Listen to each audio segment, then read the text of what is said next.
more to help Francesco bring his prices down. He won't listen. Okay, I want to spend a little bit of time with him. Let's have a look at two examples. Now, they look expensive. They are. Why don't you cook one? Yeah. Tell Francesco I'll pay for it, okay? Yeah, no, I don't want to give me a fucking... No, I'll buy the dish, okay? All right. I'm going to illustrate just how easy it is with his most expensive starter. Just really not. Griddle scallops and baby vegetables are on the menu at nearly £14. That's a phenomenal portion. It's a huge portion. Already I know I could take one scallop out and cut the rest into three. I would say there are key dishes that are my flamboyant dishes. I like to go and get ingredients, just for me to enjoy myself. But it's not about you, it's not about me, and it's not about him. It's about what? Customers. Customers, that's right. And without them, we're what? It's not working. We're fucked. And the reason why we don't sell any pudding is because the staff and the main courses are too big. Spencer needs to start being a bit more candid with his dishes. By cutting the enormous scallops into 3 instead of 2, I can use one less. So I'll serve this to Francesco, okay? Yeah.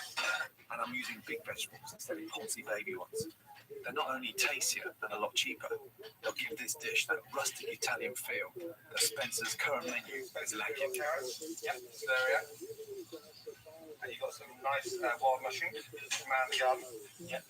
And you've got a baby veg inside. All this without any compromise in quality.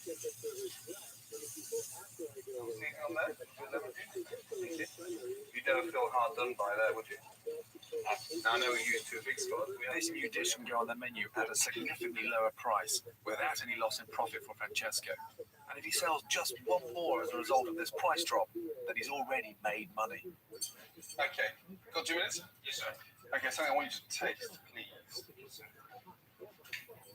Does the portion look small? No, it looks big. It looks big. We're 1 scallop less already. Got rid of the baby veg. The dish has been taken down by £4 in cost per portion. I would love you to go upstairs and put this on the menu at £9.50 for tonight. No. What I'm trying to do is highlight the easiness of the flexibility. You can now start restructuring your menu cheaper without going down in quality, because that's what pissed me off this morning. Because you said, I'll bring my prices down, I'm going to go down in quality. I'll just prove to you from a chef's point of view. You prove it from your chef point of view, but I got in my pocket what the scallops at that price can sell. No, that I can sell that way. You're missing my point. No, You're missing the point. I'm trying to yeah, but you're picking on the most expensive bloody things that there is in the menu. That's right. I don't have any problem to sell it. I don't have any problem to sell it. Let me just tell you why. I don't have my first order was a scallop. So what are you telling me that I'm doing something fucking wrong? No, Let me tell I'm you. not doing fucking anything wrong. If we can put the price down, I said I take your concept inside myself. You haven't taken a fucking thing. No, Because you're so fucking stubborn. You're not interested. I'm just trying to explain. if you're drinking Chablis, you're not drinking the house one, innit? If you're buying a Mercedes, you're not buying a Fiat, innit? Are you stupid? No, I'm not. Are you thick or something? No, I'm not. You are. No. You What must you're be telling me? fucking stupid. No. So the future of the walnut tree is rosy, and you've got nothing to worry about. I don't want the future of the walnut tree being rosy after 3.5 years that I'm here. I want the future of the walnut tree to be progressive. He's clearly happy with what he's got. And if that's all he has got, then it's not going to work. He needs to wake up. Nothing's sinking in. If this doesn't succeed, I I don't blame you, Gordon. No, I don't want you to blame me. No, I don't blame you. Say what you like, I'm trying my best, but nothing's working. And I do. It's like talking to a fucking breeze blower. Well, then you're the same. Because you don't understand what I'm doing here. I'm the same as you. No. Now you're dreaming even more now. I'm the same as you. No, mate. Kiss my boy. No. I think like you. You've done an I exercise. think like you. Let's change the subject. I'll fuck off home, and you continue struggling. Let's leave it like that. Stop it. You're you Italian, aren't you?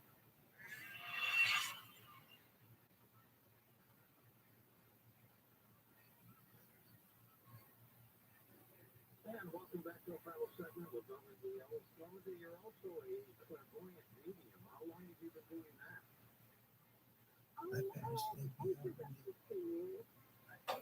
More Place was in deep trouble when I first arrived. Fucking hell. The dining room was empty. Where is everyone? And the food was shocking. That's yours, buddy. That is a pile of shit. I had to deal with possibly the worst waiter in the world. Oh, sack of fuck. A crazy Frenchman. Little fucker again. And a chef obsessed with deep fat fryers. Mark hangs on again about the justification of why I should accept that he cooks 99% of his food in a fucking deep fat fryer. I'll put one up his arse sideways.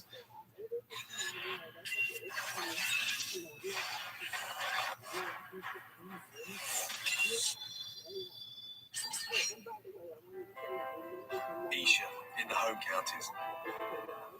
Full of stockbrokers, ladies who lunch, and golfers. 35,000 rounds of golf are played every year on Isha's More Plays golf course. That should be more than enough to keep the attached restaurant full. But none of the golfers ever go, nor does anyone else. I have just a week to turn the place around, and that's a tall order.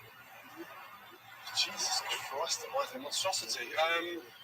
First impressions, yeah. I'll turn it into an open prison for young offenders because it looks fucking ghastly. I think this could be my toughest job yet. I've come to try out the food. More purple. Everywhere. But the place is deserted.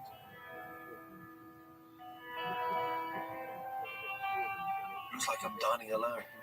Not a good sign. God knows what they're going to serve me. Deep fried camembert. Have I gone back in time? They're not for what we're about to receive. May I not be poisoned for the 4th time in 4 months. Amen. Jesus. It reminds me of rancid fish fingers. That's disgusting. Thank God I've got some wine to wash it down. God, dear, oh dear. It absolutely stinks. It's cold. Where is everybody? Still, at least I can be sure no one's watching me.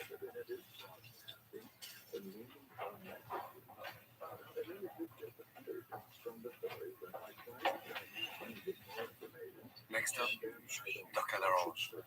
I have gone back in time. It's the culinary equivalent of flared trousers. The meal alright then?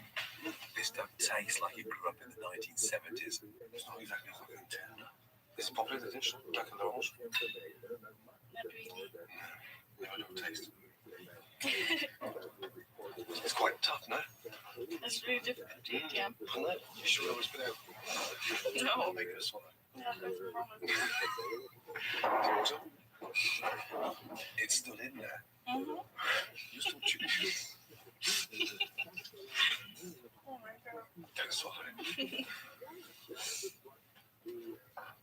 Horrible food.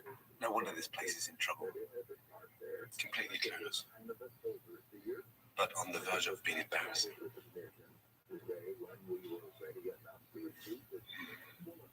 So what do you think about your meal tonight? En anglais ou en français? I'm lost for words. Almost. Merde. Well, at least I wasn't poisoned. So I've come back to meet the owners of this 1970s nightmare. Trying to be nice. Huge place. Richard Hodgson and Nick Whitehouse have sunk all their money into this place, and it's been a disaster. It's like an old country house hotel, isn't it? Historically, it was someone's house. This empty room will be costing them nearly £100 an hour for staff and overhead. The potential is fantastic. It's got character. It used to be a successful Bernie Inn in the days when steaks were posh. They used to do 200, 250 covers a day here, valet parking. It's probably the last time it took his real money. It's probably the only restaurant on the high street. Yeah. Aren't they ashamed to be still serving the same food from the Bernie Inn days? And who's got the food background? Neither of us do. Our background's drink. I spent 15 years in the licensed trade. Richard sacrificed everything to buy this place. If I can't help him, his family could be homeless. I should have done this in my 20s when I didn't have children and didn't have a huge mortgage and everything else. We both sat there and thought, shall we do it, shan't we do it? And a few dark nights when we thought maybe it's a bit risky and there's a lot of risk involved for us both. Nick's put everything he's got into the business as well. Running a restaurant is completely different from selling drinks. No wonder the kitchen is such a nightmare. I hope to be. Hervé was a French head chef when they took over. But no one liked his cooking, including me. We gave people some shocking experience, I think it's safe to say. Well, we told them what the extremes were like. It can be quite emotional about things. You've ruined my life, that type of thing. I know how they feel. Engine room, kitchen. Yeah. Let's meet the rest of the kitchen team. Mark. Mark Robinson calls himself the executive chef, whatever that means. So you were head chef somewhere else before we came here? I trained as a chef and then became very disillusioned and went off and got an IT and business degree. Gave up cooking for a business degree. Doesn't sound very passionate about food to me. He was brought in to sort things out, but all he's done is spend thousands of pounds on microwaves and fryers and piss Hervé off. Come on, strawberry Frenchman. Hervé, enchanté. Tu restes pour quel poste là? Good. Then he said he doesn't like you. There are two people in the dining room. Let's see if their lunch is as bad as my dinner. Almost everything seems to be deep fried, and the oil smells like it hasn't been changed for months. When you walk through the restaurant, the first thing you can smell is like tainted sort of Fried smell. Almost a little bit like hospital food. Yes.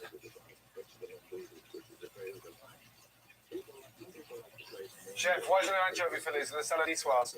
It's like carrying of salad niçoise. They're all How many new potatoes round? only one. One new potato? Yeah. Fucking hell, for £9.50. Any olives? Nothing's ready here. No beans cooked, no eggs cooked. What the fuck is going on? Or are we just in the shit because we've got 2 customers for lunch? This kitchen is a nightmare. Mark was brought in to update the food, but I can't see what he's done. How can he get away with a menu like this? And how would you describe the style of food? It's the a la carte stuff that we do. It's very much here's a steak and 3 sauces you can have with it. It's not a massive detraction from what they were serving before here. And 3 sauces are what? Brandy and mushrooms, Stilton and bacon, and peppercorn. Jesus. Those 3 sauces sound a little bit Bernini-ish. Well, they are. I mean, this is the thing. It's a bit 1976. You can say that again. Little new sauce straight out the microwave. Stilton and mushroom. It's an insult to cooking. Oh, in the bag. Damn. No wonder we need so many fucking microwaves. Thank fuck I'm not hungry. Parsley? Hey, come on, it wouldn't be the same without parsley. Come on, get it on there. There you go. Good old Bernie. I know you love your parsley.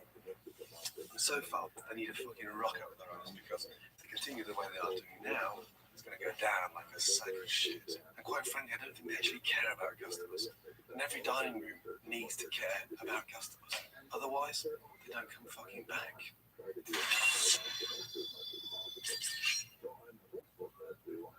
It's my second day in Isha, where I'm trying to help the Moore Place restaurant and golf club. The food's stuck in the 70s. As usual, there are no customers. Today, how much booked for lunch? None. Nothing. And tonight? None. So, But we did have someone come in to look at the restaurant. It's either here or TGI's. I'd rather go to TJI's. Mark Robinson, the executive chef, should be tearing his hair out, but he's taking the day off. But you look different now, your wives. You look like a monk on leave. Thanks. I'm going to play golf later. Oh, Fancy around. Go to play golf. We're supposed to be running an empty restaurant to get it off the ground, to get it moving towards something semi-decent. We're not fucking around on a golf course. At least he knows there's something wrong because he's hired a new head chef. Now there are 3. Talk about too many cooks. One's a Joe Frenchman, the other's stuck in the 70s. I hope Andy Trowell's from the 21st century. You've really got your work cut out there. I know. And you can't go in with all guns blazing, putting them all in the goonies in the first 24 hours. You have no one left. I know. How would you play this situation? Narrow the menu down to begin with. Yeah. Start off really simple. Yeah. And look what's going on locally. Andy looks promising, but I'll have to show him what he's up against. What is that, Andy? Huh? It looks like something out of the night. What is that? Jesus. Right, painful. It's like a dehydrated silicone implant. Actually, it's a microwave, frozen, deep-fried burger. What is that? Is it a salad? Looks like a plate of worms. God, it breaks my heart when I see this shit, you know that? That's nice. And he's worked in some really good places. He's going to need all his experience. Notice instantly quality sauce in a jar. They don't use that, do they? I would like to Well, say. we'll ask our executive chef, Mark. French dress. He's as shocked as I am by all this ready-made packet food. Lazy cooking, and it's more expensive than making it fresh. And this smell, that's what the smell is downstairs in the dining room. Yeah. I mean, on a Sunday, I bet you can smell it all over the building. Jesus Christ, right down into your hospital. No wonder there's no fucking customers. Rabbi, you're being a little fucker again. How can we have a Frenchman here and we're buying French dressing? Little fucker. I'm impressed so far with Andy. He seems keen to make changes. Like this. Sorry. Yeah, this is what I want to get away from. And they put it on the menu as Brussels pate or Brussels with chicken. It was just plastic crap. Yeah. No, they're definitely left on the burner yet. Frozen Yorkshire pudding. Oh, lovely. Andy could be the chef I've been looking for. And that means I can get out of the kitchen and work with the owners. It looks like a deceased bridge club. I spent £10,000 painting the building a horrible colour and nothing on improving the food. The reason for doing it was to show people that the place had changed hands, that it was very different. At night, though, we lighted up with purple lighting. It looks fantastic. But it has probably alienated some of our old core business. The most important thing is to focus on the food and get the food up to where it should be, what we should be offering, like how we should be selling the food, and bringing in a bit of a bargain. I'm taking Richard down the high street to find out where his ex-customers are eating. I can't believe how close together all the restaurants are. Yeah, really, on one high street. Asia's made up of wealthy city types, ladies at lunch, and surprisingly, thousands of Americans who work for a big conglomerate in the area. And red peppers. Yeah, it's absolutely packed in there. It was just lady there. That's he drinking champagne? Yeah, spend per head. 15, 20 quid, but it's churning all the time, you know. There's a good example. Yeah. Richard's a businessman, and I want him to see how much money these places are taking. There are 23 restaurants on the high street, so competition is fierce. But I bet most people don't even know there's a restaurant at More Place. Quick challenge. I'm going to ask a family. I'm going to stop them and say, have you heard of More Place? Do you know what it is? Do you know where it is? Come and try us for lunch. Have you heard of More Place? No? Have you heard of More Place? You haven't. Have you heard of More Place? Yeah. Up the road there. Have you been? Have you used the place before? No, I don't like the colour of it. You don't? It's strikes you as being an item. Another purple building there. It's a funeral director. You didn't copy that, did you? Well, More Place, yes. Well, before they painted it a strange colour. Right. You like that with the colour? No, if we painted differently tomorrow, would you come back next week? Yeah. Come back. I'm not getting I get 2 brushes. You can have one of them and I'll have the other. So, in a survey on the colour. I think this trip's opened his eyes to the potential of his own restaurant. And it's given me an idea for the new menu. The plan is to give the restaurant a new direction and get people talking about More Place. You know, the deep fried shit has to go, and the parsley around the plates and the chopped tomato, and that's fucking 70s crap at its best. Guys, Gordon, I have no desire to spend the rest of my working day smelling of fat. There's thousands of Americans that live locally that is the most amazing market to tap into. And there's no reason why you can't have not an American themed restaurant, but an American influence. But get the place famous for 2 or 3 dishes. When someone's driving past, oh Christ, look, there's More Place. You know, they've got the best burger in Isha. Yeah, who gives a shit? It's a talk point. Whether it's the best burger, whether it's the best chowder, it doesn't matter. But as usual, Mark has a problem. My concern is how that would go down with a any of the older clientele. Okay, is that keeping the business afloat? No, there you go. No disrespect. Yeah, I've gone into restaurants before where everyone's been nervous about the existing old, farty, boring bastards that sit there and take a 2-week holiday in between courses and dribble through hours. The Viagra coming with a cocktail. No, we're looking for new, vibrant, young, exciting customers that are going to be loyal to this place for the next 10 years. Can we fuck off in the kitchen now? Stay focused, one direction. American-style cafe, upbeat, friendly service, bloody good food, and stick to it. And if Mark bangs on again about the justification to why I should accept that he cooks 99% of his food in a fucking deep fat fryer, and to whether spend, what, £12,500 on 6 fucking microwaves, I'll put one up his arse sideways. Why don't we do a couple of burgers up for Richard and Nick? My organic burger, made with totally fresh ingredients, is miles away from Mark's deep-fried crab. I think we want a burger.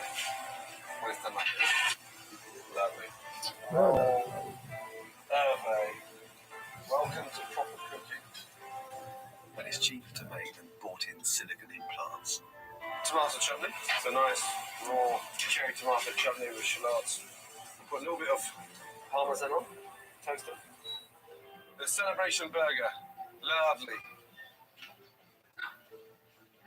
So far, Nick and Richard have shown little interest in the food they're serving.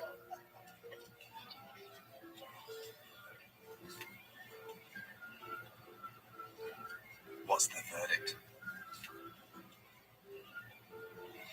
That's fantastic. Absolutely brilliant. That's the talking point. That is, I ate at more place than the burgers are. Also, you've got to go there and have one fresh. And because burgers are traditionally so badly done, what an opportunity to really excel. I can almost see them counting the money they could make with my American theme. Burgers and corned beef hash, pecan pie, peach melba, and smoked haddock chowder. The most important thing about this particular soup is that, you know, it's done up in the morning. Clam chowder made up using potatoes, clam juice to thicken it.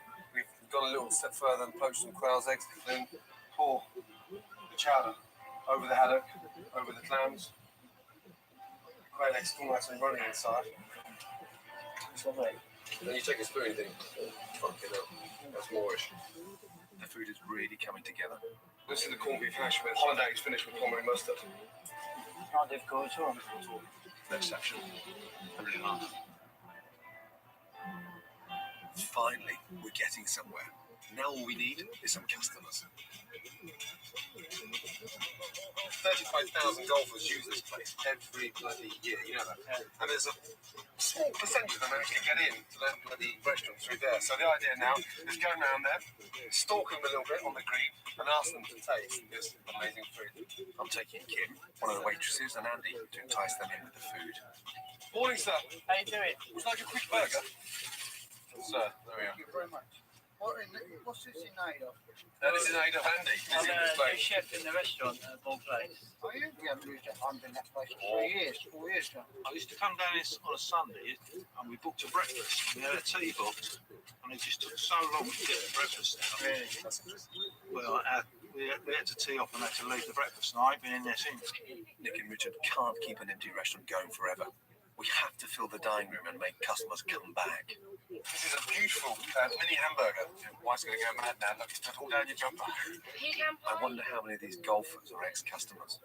Toast brown here. Just trying to get people into the restaurant, trying my good food. Is there a theme to your menu? Chowder, great burgers, corned beef hash, beautiful roast, knickerbocker glories. Would you come back to the restaurant? Oh, we certainly would. There are 3 days of the year when all restaurants, however bad, are full. New Year's Eve, Valentine's Night, and Mother's Day. What are you doing on Mother's Day? That's a good point. It's Mother's Day this Sunday, and it could be make or break for more place. 3 down, 34,997 to go. Hopefully, we've enticed some disgruntled customers back and made some new converts. My next task, to sort out the waiters. It's Friday night, and time is running out for practicing on customers.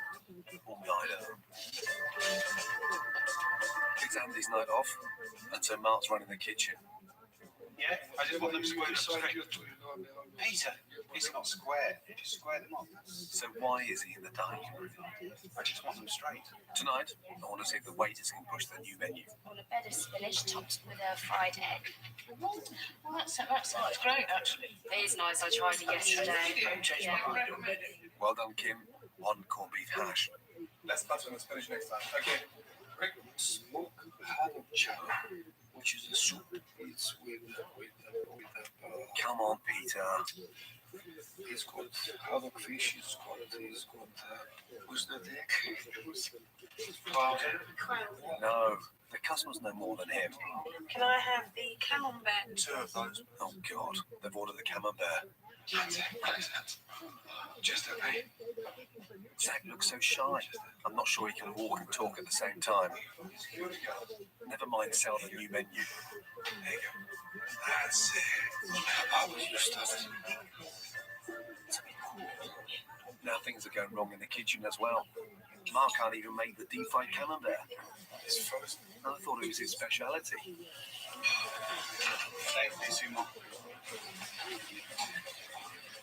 Way better. It's nothing, but I feel a fan now. If it's on the right cheese, then it's a bit harder to get running. If you cook it from frozen, it's never going to go running because it's not right.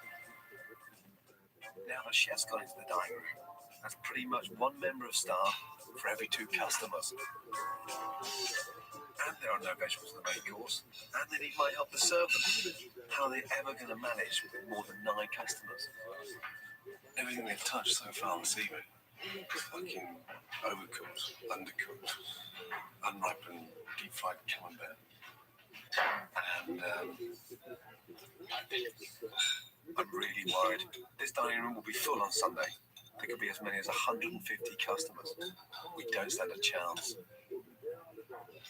And if it continues to go like it is now, there'll be more fucking camembert inside the pot plants. Shocking. I mean, really fucking shocking. Dining room. Absolutely crucial. We can't do without you, and you can't do without us. And we've got to establish that teamwork, and we've got to come together as a team, and think together as a team, and then never forget the most important person is the customer. So it's a very straightforward exercise.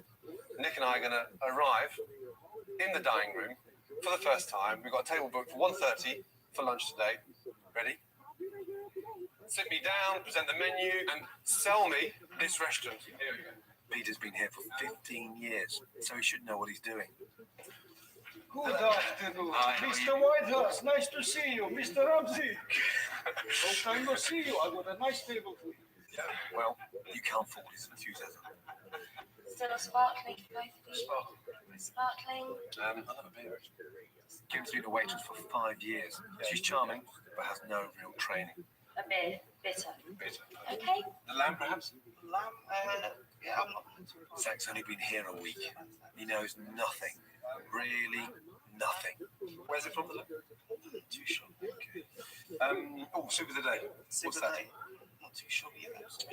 And medicine water. Still sparkling. Yes. Still, fresh or? Fresh or, oh God, fresh from the pond on the 9th green. I would like you all to have less than 48 hours to master the new menu and be able to sell it to the customers. It seems like got bits of mussels in it. It's not actual fish, is it? Right. Seafood. Yeah, it's even seafood soup. It's got some white fish there. Cockles. This is going to be harder than the kitchen. I used to work as a waiter, and I'm sure I can show them how it's done. Smoked haddock chowder, beautiful creamy soup, done with flakes of oak smoked haddock, finished with a wonderful poached quail. So, Nice beef chowder. beef chowder, definitely not. We also have a special on today, clam chowder. Chowder. Chowder is a very nice platter. It's a very nice taste. Platter. Platter. Nice short descriptive idea of the special. Clam chowder, very strong tasting. I'm turning fucking grey. The menu. Well, I'll give the menu to you. There you go. Okay, hold on a minute. Let me see what we got. Last time. Sharp tasting. Got a special twist to it as we put a quail's egg in it. A quail's egg in it. Much better. Quail's egg in it. Really good. Even my pubes are going grey. Garnished with of haddock, flake, sorry, garnished. Can you cook? No. This whole thing is theatre. And this restaurant has to become a showcase. And each and every customer is going to eat in here on Sunday, gearing up for a bloody busy day, has to remember you. Yes. And if they remember you and we serve good food, boy, are they going to come back. And one last chance for Zach. Here we go. I'll make this one. I can feel in my bones. I can see how relaxed you are. You're looking good. You're cool. You're dude. Bam. Give it to me. The smoked haddock chowder is a very nice dish. It has a nice creamy, fishy, garnished with flakes and a nice smoked haddock in the middle. It's selling like hotcakes. It would be funny if it wasn't for Mother's Day.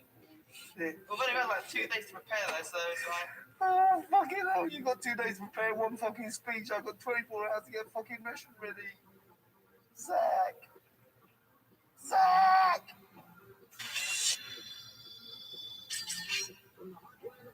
I'm more than halfway through my time at Moore Place. The food's better, the waiters have improved, but without any customers, it's all a bit pointless. There are 3 days of the year when every restaurant should be full, even purple ones. New Year's Eve, Valentine's Day, and Mother's Day. And Sunday is Mother's Day. Richard and Nick have been taking bookings, trying to claw back some money. Table plan. Good news is what? We've got 11 books. No, one a bit more than that, but Hit me with it. 181. Shit. Confirmed. I should be pleased, but I'm terrified. I thought we'd struggle with 150, but 181. It's making me feel worried slightly. Good ambitions. A bit ambitious, yeah. But just, what we're trying to do and turn this place around. It's trying to Taking get up the people in. division, and Yeah. getting customers in here. And what worries me is that, they're still not turned on. I think they've been off more than they can chew around the covers. I'm as worried as Andy, but I have an idea. Roast chicken, just like your mother used to make, but with a twist. Carved at the table to take pressure off the kitchen. You've got chicken before? You've got chicken before?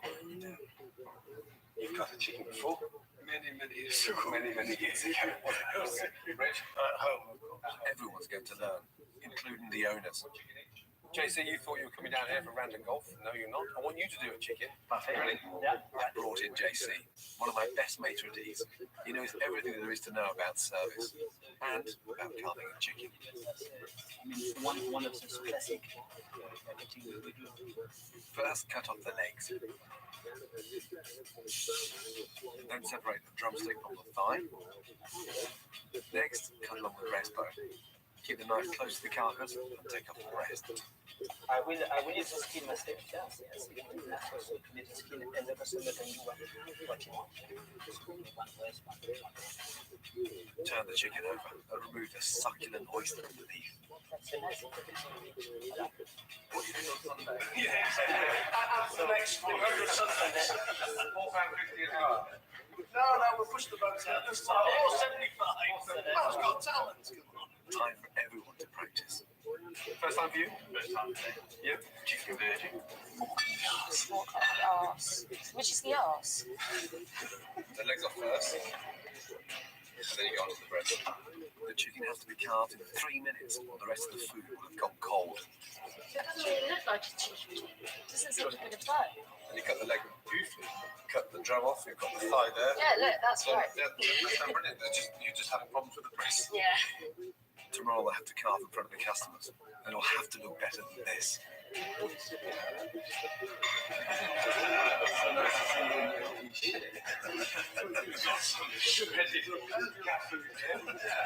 It's like the fucking fox's tactic.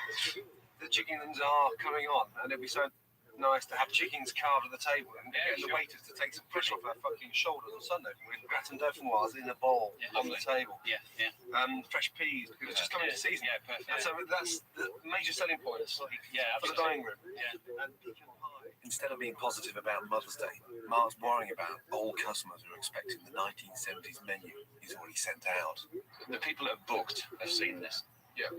As long as they know they're going to get the beef, lamb, Saving chicken. grace is they may have seen the menu, but they haven't fucking tasted it. Absolutely. So that's one big fucking relief for me straight away. I really want Mark to be right behind the changes.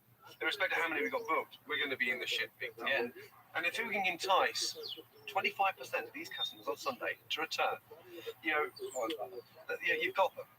The simple truth is that Nick and Richard have got greedy and overbooked. They have to learn to care for their customers.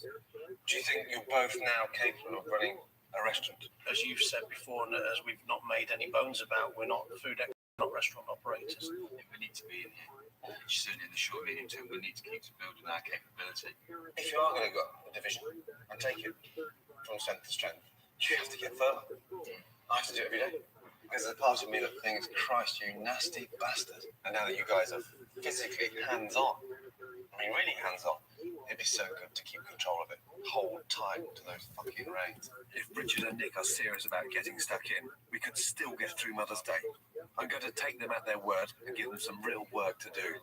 I really wish I could repaint the building for tomorrow, but at least I can do something about the inside. When you walk in here, first thing you look at is a little bit disoriented because you're confused where the restaurant is. At the moment, the customers are in danger of getting lost on the way into the dining room. Walk through, down to the right, and then when you come into here, it's such a lovely area here. And what I was thinking, see all these plants that side? Yeah. Let's get this over here, a little bit of screen. Yeah. Maybe one of those Indian screens sectioned off, and it just gives a nice, smooth, clear flow through. Yeah, if you don't catch them, they often mill around here. It's like towards the back. Disorientated. Yeah. Come through this door, walk in, first thing you see, horrible plastic coat ground. So the area outside the restaurant is just as important as inside.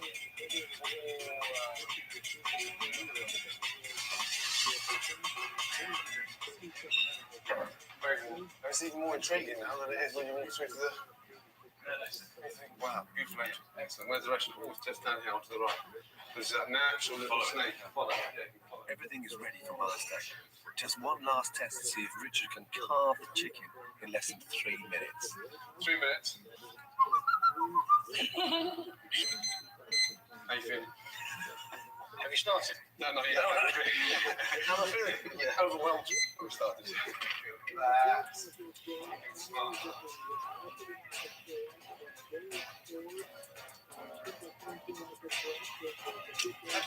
Have you been practicing? Only at home. Only Every hour of every minute of every day. 1 minute ago. He's done it. Richard's ready to face his customers. 2 minutes 20. Well done. Can I just say that we've got 50 roast chickens for tomorrow to sell? Look at that, let me think, that's 100 legs that could go into someone's lap.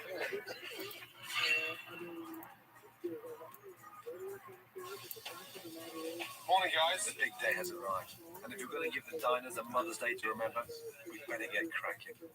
How many chickens are going in? 6 chickens down that oven there. I've got a chicken in there, and then I've got that whole tray. As well as roast chicken, Andy's cooking a ribeye beef with all the trimmings. And Hervé, he's in charge of the Yorkshire puddings. Hervé! You cannot make Yorkshire pudding like this. Not exactly how your mother made them. They're like bullets. Maybe you have to cook them longer as well.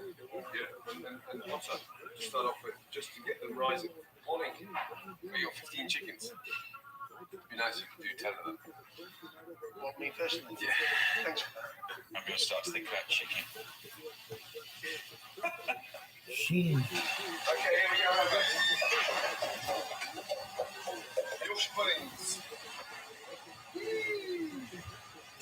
What do you reckon? 50-50. Fingers crossed. If my Yorkshire puddings rise, the kitchen will be almost ready. Okay, Peter. Just one last pep talk for the waiters. I just want you to stop crashing around, move around the dining room like a ballerina. See that wonderful floor out there? You just treat that like a swan lake, gliding in and out of the tables. If we get this right, more players will really take off. If not, we'll offend half the mothers in Isha. Oh, we should be under this pressure on fucking Mother's Day. Quick look. Okay, just stay there 2 seconds. No. Does it go all your blown off knock them down? Look at everybody standing here away from my fucking ocean. Fuck off out of here!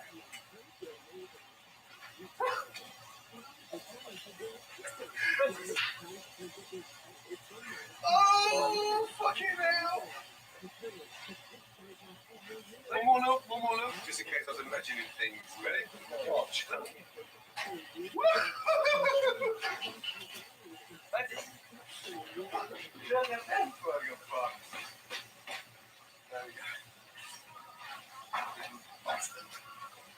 Right, come here, please. Zero. Okay, Regis. Look, that's what I'm trying to explain. That's a Yorkshire pudding. That's a pile of shit. Yes? Right, where's that French little fucker? Come here. Hey! End of story. Okay, 50 minutes to go. First tables are running at 12 o'clock. Andy, you want to leave from the kitchen? Yeah. Okay. Starters: smoked haddock chowder. There's a creamy fish soup garnished with oak smoked haddock. Main courses: roast chicken, carved on the table. That's down to you guys. Push the chicken. Traditional roast beef. Yorkshire pudding.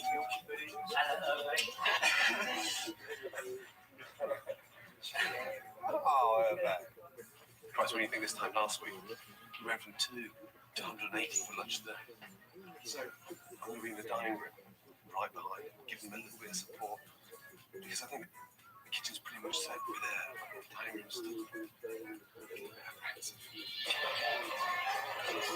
Bookings have been staggered over 2 sittings, so we'll be working for 6 hours straight. After Zach's performance with the chowder, I put him on bar duty. Kim, Nick, Richard and Peter working the floor. Andy's in charge of the kitchen with Rabbi as his right-hand man. Got 3 minutes here. How many is it for? How many is the chicken for? And the executive chef, well, yeah, he's in charge of crockery. Okay, you've got 3 chow bowls up there. Homemade burger. It's a big beef burger with a charred grilled bun. And it tastes brilliant. It will do Nick the world of good to meet some customers. The burgers are selling well, but at the moment, not enough chicken. Just 2 or 3 of you want the chicken, we'll bring it out to your table and call it for the table. It's not one to try. We want to go for a break. They actually sell 1 chicken. The rest of the dining room will start to see sort of a little bit of excitement, a little bit of magic happening around the table. So they'll all start ordering, which then within an hour we'll run out, which is exactly what we need. There's a nice buzz coming out of the room. Sounds really happy. Here he comes. Give it to me. Chicken for 4. Well done, big boy. 4 roast chicken. After all my doubts, it's Peter who sold the first chicken. Spring chicken.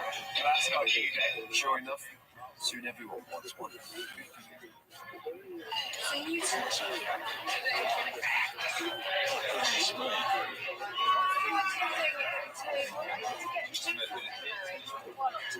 you feel about having a chicken carved on the table? Makes you feel a bit more hungry. Can't find the knuckle. Think of the drumstick. What's that bit? I've never seen that bit.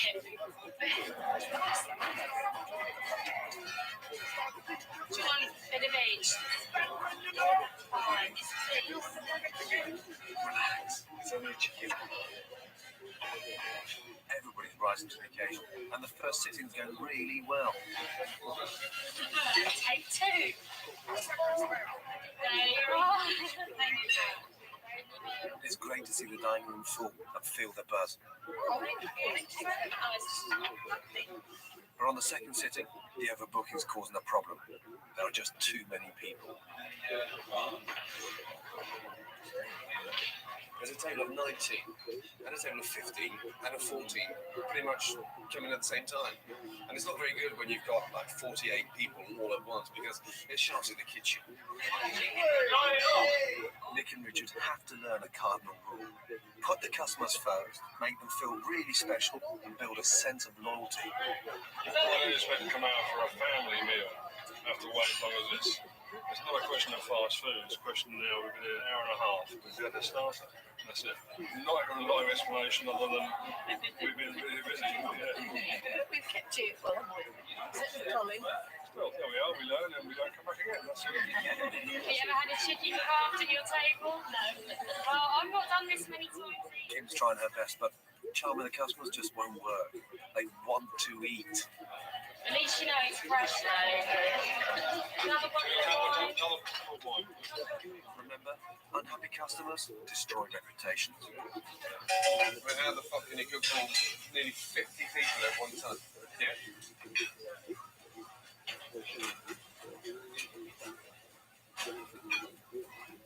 The food was very good. The rest of it, the structure, the organisation. Oh, sorry, mate. No, we had some more waiting staff. I mean, the girl's done her best, but you know, she's the only one on her own. The guys in the black shirts, who I think that were the managers, they were sitting down talking to their mates in the conservatory there, and there only left 2 people serving everybody else in here. I'd like to say goodbye, but We're still waiting. still waiting to pay the bill. Let's hope Richard and Nick learn their lesson. The dining room's empty now, but it's been full for the first time in a long time. And the vast majority of customers went away happy. One chicken left. Yeah, mate. Bravo. Well done. Yes? Happy? Yeah, it's good working with them. Yeah? Will you use my recipe for Yorkshire puddings? I'm a bloody French. I know you're bloody French. I know. Don't let my juice the last minute. Thank you. Oh, come on, we've got to the end of the day. We've got to have some fisticuffs before we go. Everyone performed in the kitchen. Even Mark. You'd be right. It's an easy target at the end of the day. Well, Mark's not an easy target. Yeah, I am. You know, you said earlier, didn't you? You've got a lot of material to work with. No, I just love it when you put that executive chef before your name. Hey, you know. Hey. Oh, did I? The waiters did a great job. I'm really impressed with the way everyone pulled together. That was fantastic. And you were running around crazy today like Powercock. Wow, this is full. This is heaving, this is buzzing. Hey, I'm running it. I'm happy as Larry. Since we started, we've never had a day like we've had today in here. One complaint was the fact that the food was taking too long. And the rest of the complaints were just the customers still not happy with that bloody colour. That purple monstrosity. Huh? And you know what? 11:45, lunchtime, I didn't think you were going to do it. Because I didn't think any of you were good enough to do it. Fucking on that. Huh? Maybe there's hope for the Purple Palace yet.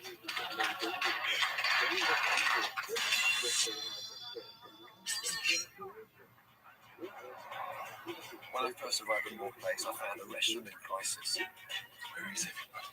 It felt more like a rest home. Today, I haven't cooked for lunch. Nothing. Food was deep fried, microwaved, or out of a packet. That's fucking 70s crap at its best. Too many cooks, but not one of them any good. I'm fucking not hungry. And I met possibly the worst waiter in the world. Oh, sack of fuck. I mean, really fucking short. But by the end of the week, things had started to improve. That was in March 2004. Now I'm back. Oh, for God's sake. They still kept it purple, and on a sunny day, it still looks like a shithole. It's a relief to find out Andy's still heading up the kitchen. How are you? How you doing? All right. Good to see you. Look like you've had a busy summer. Yeah, it's getting out of hand. The Ramsey burger. How many are we selling a day? Oh, we're doing 80 kilo big bits a week. 80 kilos a week. My God. It really kicked off in a big way. So they take care of your place. How are they? Yeah, David doesn't know. They're fine. I'm happy. Hey, I'm here to meet now, eh? You French fucker. Do me a favour. Make me one. Morning. Be well. Very well, you? Sir, a Yeah, it wasn't until I arrived. It's still purple. It's still purple. It's about priorities, and we've continued to spend money here on things, and it's on the list at some stage. Bullshit. Yes. If you remember the last chat we had, the dynamics of getting the restaurant busy was the sort of objective behind this whole thing. And that was doing the set menu, dropping the price down, and ever since then it's probably settled in 60-70% higher than it was before. And Mark's the gardener now, is that right? Mark's been less than So now he's an executive barman. We've given Andy his head, haven't we, to the menu, let him get on with it. The one thing I'll say categorically, the food here is great. The product is great. But the proof is in the pudding. Excellent. Looks nice. Hervé at least seems to have improved on that flat pancake he made me last time I was here. It's not bad, you know that. It's actually not bad. A little bit too thick at the bottom. It needs more salt. Do it. Okay, chef. Doesn't use? Don't get that fucking excited. Hervé is the only original brigade member left, but Andy seems to have succeeded in knocking a brand new team into shape pretty quickly. Front of house still has the charming Peter. How you doing? Zach's been moved to the safest place, behind the bar. Had a clam chowder. What would I do? Anyone, I think. I knew they'd be on their best behaviour for me, so to get a genuine overview on how more plays has progressed, 2 weeks ago I sent in a spy. Very cheery service from the old fellow in an open neck shirt, black Matthew Ford is a renowned food critic. real excellent terms, the most controversial lunch. Hello, Matthew. His frank reviews have made and broken many businesses. And he came away with some strong opinions about the Purple Palace. Overall impressions? Were they informative on the menu? There was the old codger who was Yes. he was sweet, he was very nice to my daughter, he was very informative, he was really taking pleasure in what he was doing. And style of food? Modern European, I would say, and really very competently done. I think it was working some well-known combinations. Every now and then it just gets a bit too fancy, and I think maybe to justify the dining room. There was deep-fried rocket, which I thought was a bit weird. What the fuck would deep fry it for? You asked me? I was just a restaurant critic. I wouldn't know about these things. You know, what goes on in chef's heads, frankly, is a mystery to all, frequently to themselves. Deep fried rocket. Was that your idea? No? But I've changed it now. Beef with crisps. Deep fried rocket's gone, has it? It's gone, it's gone. I was going to ask that for lunch. It's all gone. Talking about lunch, I'm going to have where are the menus? Let's have a look at the menus and I can order. I'm starving. Despite his rocket abomination, Andy has definitely had a beneficial effect on the food here. So why, if they're doing a booming trade in the evening, at lunchtime still completely dead? Looking at the bar menu, I've got a good inkling why. Ready to order, sir? I'll start off with a vegetable spring roll, please. Spring roll. 3 little words spring to mind. Deep fried food. If a restaurant wants to get a good reputation, food has to be consistently good throughout. Here we go. They get it, just I want it. They look first.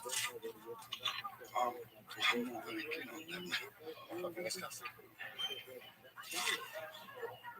It's like a cremated turd.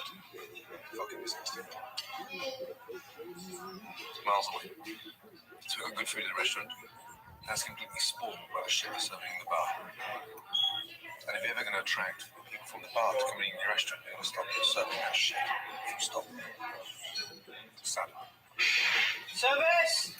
The deep fried rubbish on the More Place bar menu is in danger of completely undermining its new hard-fought reputation. Service! When you've got such diverse menus, it's going from sort of first division straight down to the fourth. 2 dishes on the bar menu is more expensive than your lunch menu. And the food on the lunch menu is 10 times more exciting than the food in the bar. I want to suggest incorporating more of the restaurant menu into the bar. Slowly, but properly. So anyone coming in for a quick snack, whatever it happens to be, is an indication of how good it is in there. For me, if it helps the consistency and it helps the speed of delivery, then it's no go. Yeah.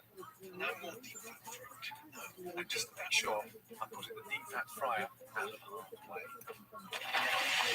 Shit! The food on the evening menu is a huge contrast. The waiting staff can take pride in what they're selling. All the same price. Richard and Nick wisely cut prices. The result? Surprise, surprise. The average spend per head has gone up from a meagre £13 to over 20 quid.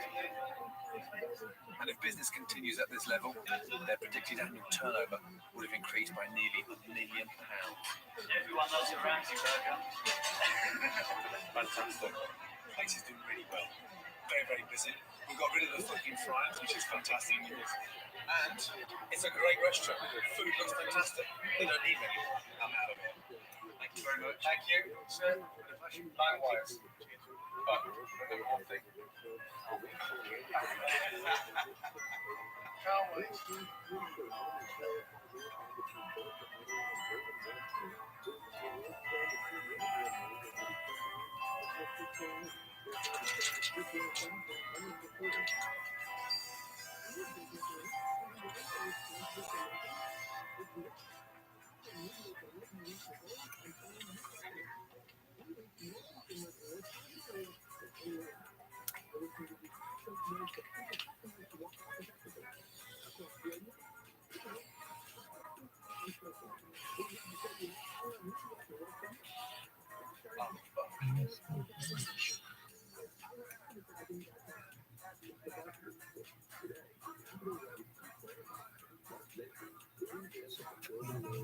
Some rabbits back out. I'm watching a lady calm down.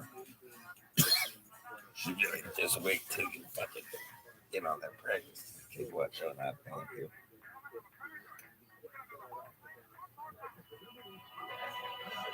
A great little Italian restaurant in a wealthy town. Charming staff, top food, happy customers. Well, that's the dream. But this is La Lanterna. It's going down the pan. Oh wow. Just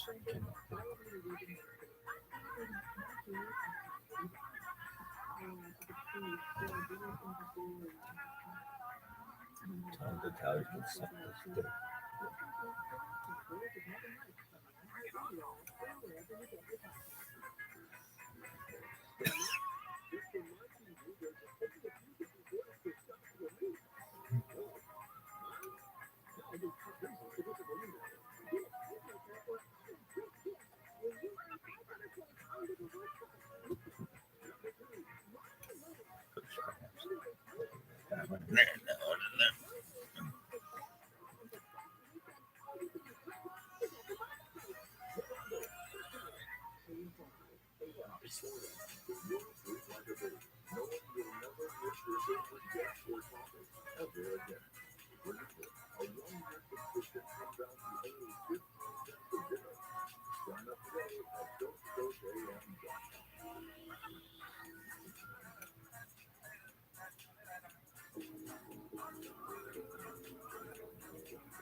and it's available for you to listen.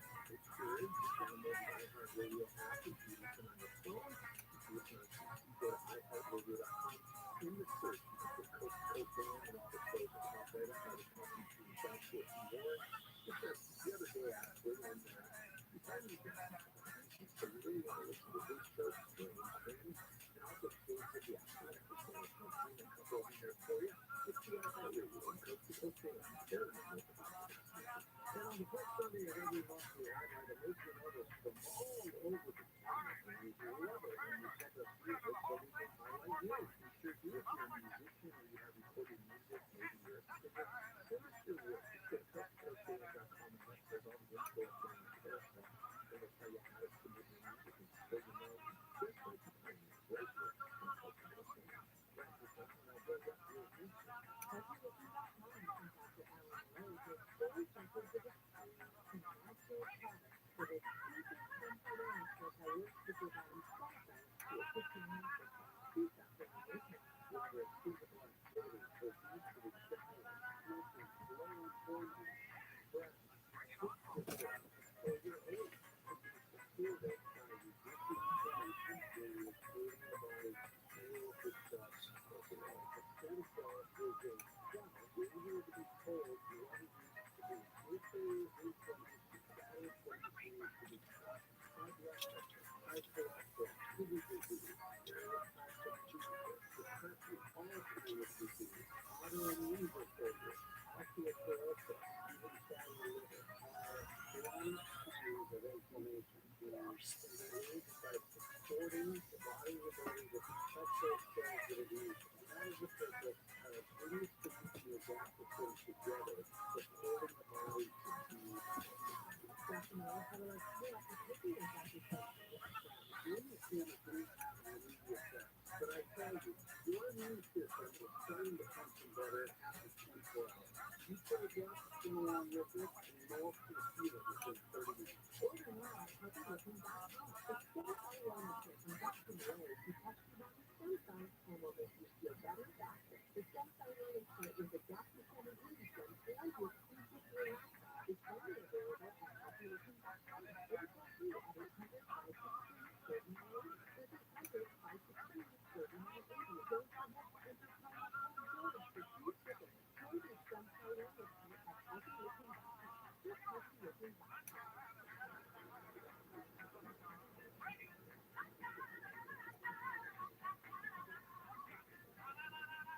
Diversify your savings with physical practice levels and get free service in both cities. Through December 22nd, for every 5,000 dollars you spend with Coach Gold, they'll send you a one-ounce silver Eagle coin for free. Text Coach to 989898 to fund your eligibility now. Coach Gold can help you preserve an existing IRA or 401k if your tax sheltered IRA develops for more money out of pocket. Text Coach to 989898 and fund your eligibility for free service and qualified coaching discounts. Honor your adventure has just done comments and graphics artwork for marvelous entertainment. Based on the brilliant fashion and masterpieces by Marvin Summer. A great comic creator and musician team will bring you that sense of wonder and thrill. Enjoy out action adventures like this great old comic book story you remember with a lot of iRabbi, Pocket Point, Space Ranger, Codename Adam Bond, Days of Singularity, and the Kid-Oriented Rocket League. Join us at iRabbi.com with iRabbi.com.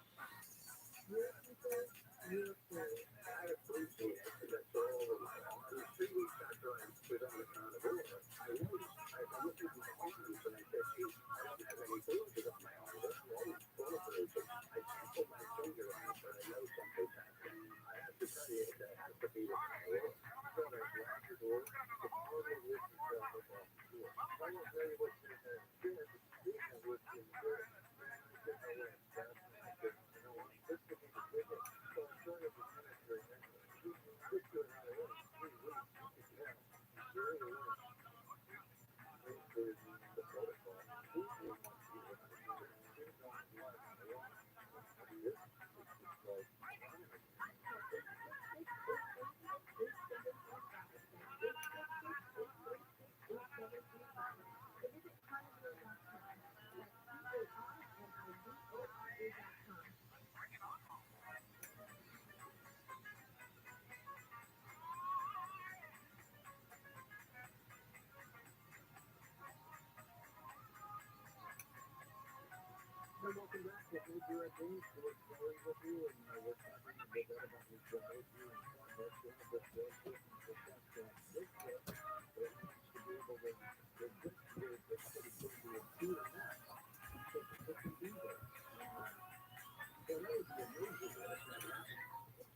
Can't let it be.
My mom and I always used to read this book, Stone Soup. Really. I love it.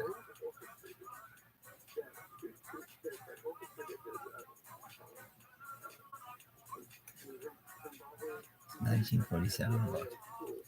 3 soldiers make a soup using water and salt. Further contributes the ingredient to soup, creating a feast.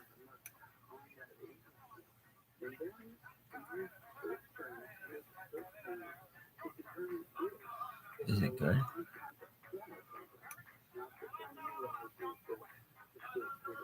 Yeah, it's just like a good. It's a foodporn book.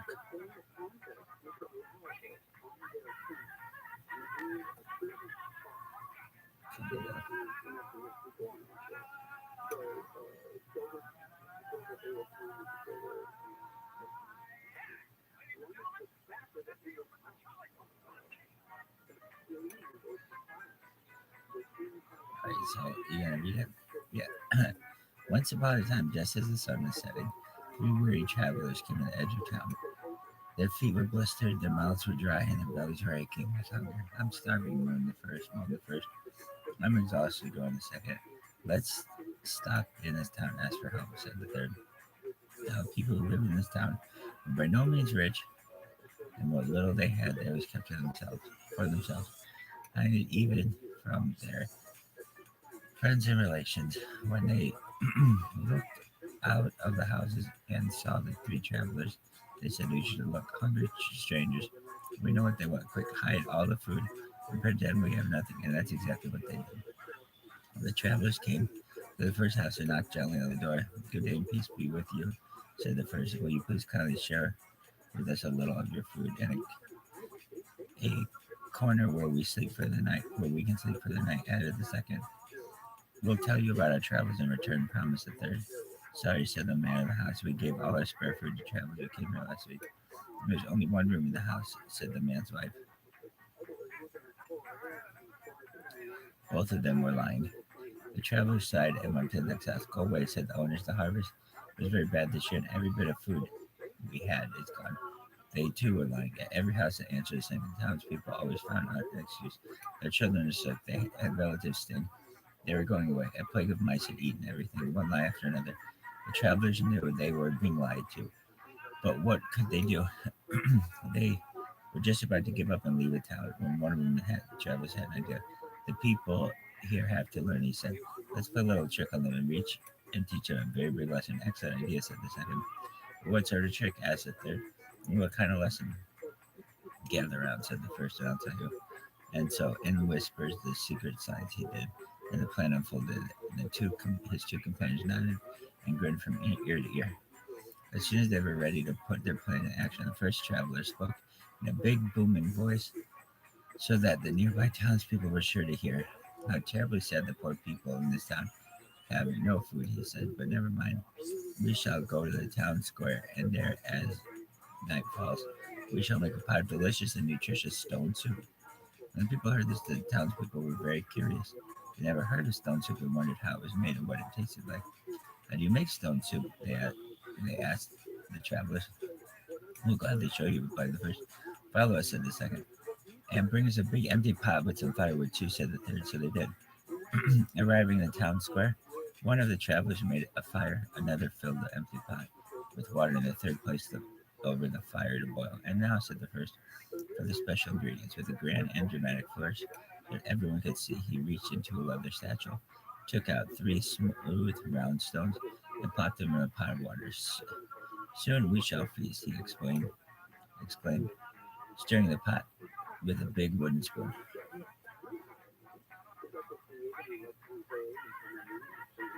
As the rumor of a feast spread around the town, the excited crowd began to gather in the square. Just as we planned, whispered the first traveler to his friends.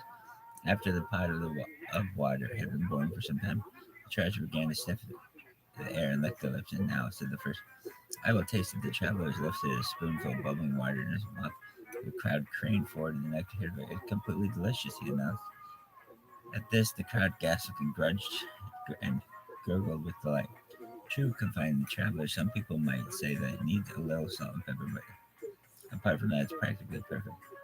No sooner he said this, the townspeople sent their children hurrying home to fetch salt and pepper, which the clever travelers added to the pot. After a while, a second traveler tasted soup. He said, rubbing his belly and moaning with appreciation. These extraordinary stones do indeed make excellent soup, although perhaps just a few carrots would make it even more delicious. And then an old woman in the crowd called out,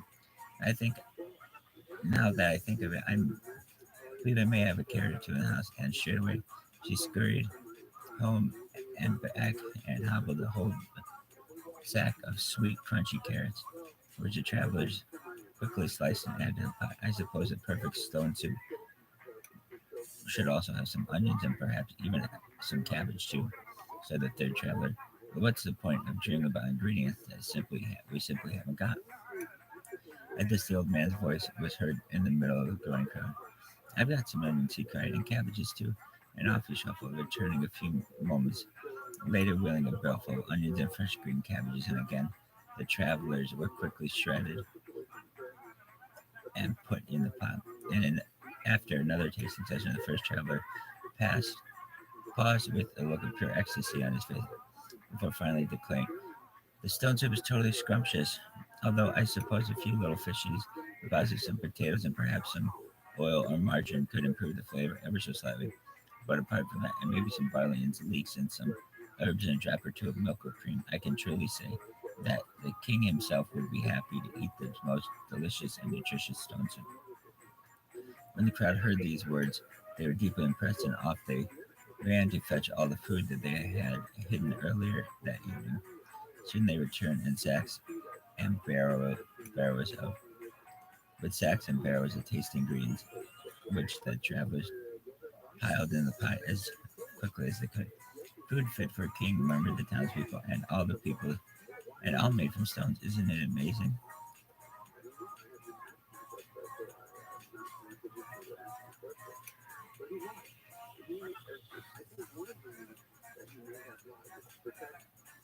Finally, the travelers announced that the soup was ready. But don't worry, said the first, there's enough for everybody. Tables and chairs were placed in the square, and spoons and napkins too. Torches were lit and decorations hung in the middle of the hustle and bustle. Townsmen called out, "A soup as special as this deserves nothing but the best. Let's fetch beer and barrels of wine." Until the feast began, everyone agreed that they never tasted anything so delicious in their lives. When the feast was over, the townspeople listened with rapt attention as the travelers told their tales from far and wide, and the townspeople told the travelers about their lives in the town, and they were singing and dancing until late into the night. Early in the morning, just as sun was rising, the travelers departed. "Thank you so much for teaching us how to make stone soup," said the townspeople. "You're very welcome," replied the travelers, nodding and grinning. "Be sure to visit us again," said the townspeople. "We certainly will," said the travelers, and they did. They all lived happily ever after. Nobody knows for sure whether townspeople ever realized that they'd been tricked that night. But in a way, it doesn't really matter, because they certainly did learn an important lesson: that when we give a little, we can achieve a lot. Give a little, achieve a lot. In this story, the townspeople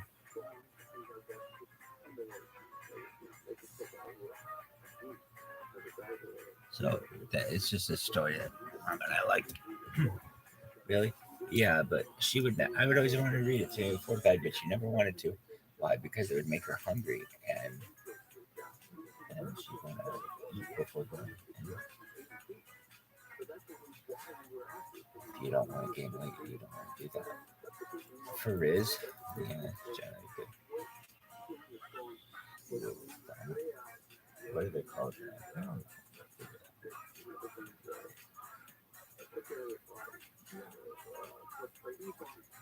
This thing,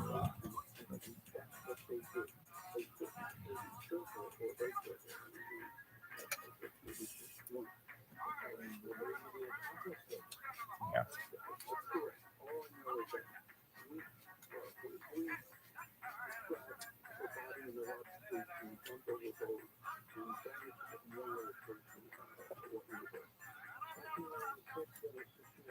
It's disgusting.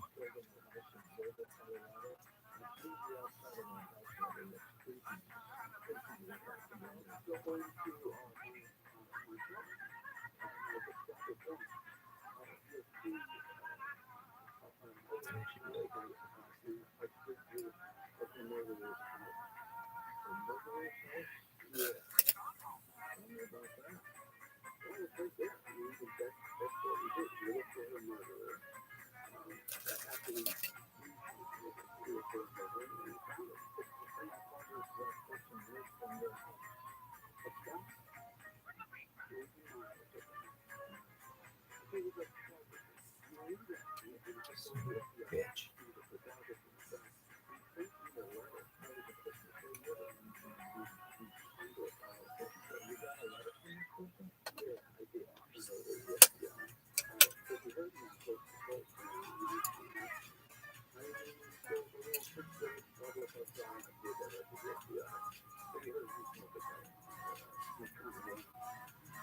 You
guys heard about that.